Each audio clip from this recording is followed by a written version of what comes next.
ఇక్కడ రిప్డ్ అనే నేమ్ చూస్తారు. రిప్డ్ అనే నేమ్ ప్రొడక్ట్ నేమ్ ఫ్రెండ్స్. ఇలా రిప్డ్ అని చూసినంత మాత్రాన మీకు బాడీ రిప్డ్ గా కటింగ్స్ అని వచ్చేవి అనమాట. అది మీరు మైండ్ లో పెట్టుకోవాలి. సో రిప్డ్ అని ఉన్నంత మాత్రాన మీకు బాడీ రిప్ అయిపోదు. ఇక్కడ ప్రొడక్ట్ నేమ్ మీరు నమ్ముకోమాకండి. ప్రొడక్ట్ నేమ్ మీరు నమ్ముకోవాల్సిన అవసరం లేదు. ఇది మజిల్టెక్ బ్రాండ్ నేమ్, ఇది ప్రొడక్ట్ నేమ్. ఇవన్నీ ఏంటంటే స్పెసిఫికేషన్స్ సింపుల్ గా చెప్పాలంటే. So Nitrotech whey protein.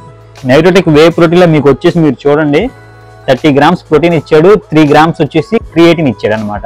ఇంకోటి 6.7 గ్రామ్స్ BCAAs ఇచ్చాడు.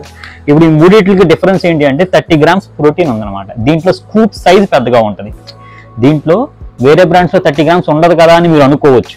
వేరే బ్రాండ్స్ లో నిజంగానే ఉండదు 30 గ్రామ్స్, 25 గ్రామ్స్ అలా ఉంటుంది. ఇప్పుడు ఆన్ చూసుకుంటే 24 గ్రామ్స్ ఉంటుంది. ల్యాబ్రాడోర్ చూసుకుంటే సంథింగ్ 25 గ్రామ్స్ ఉంటుంది. అలా ఒక్కొక్క బ్రాండ్ 24 ఇస్తాడు. కానీ ఇక్కడ 30 గ్రామ్స్ ఎందుకు ఇచ్చాడంటే స్కూప్ వెయిట్ పెద్దగా ఇచ్చాడు ఫ్రెండ్స్. స్కూప్ సైజ్ పెద్దగా ఇచ్చాడు. అంటే ఒక స్కూప్ సైజ్ వచ్చేసి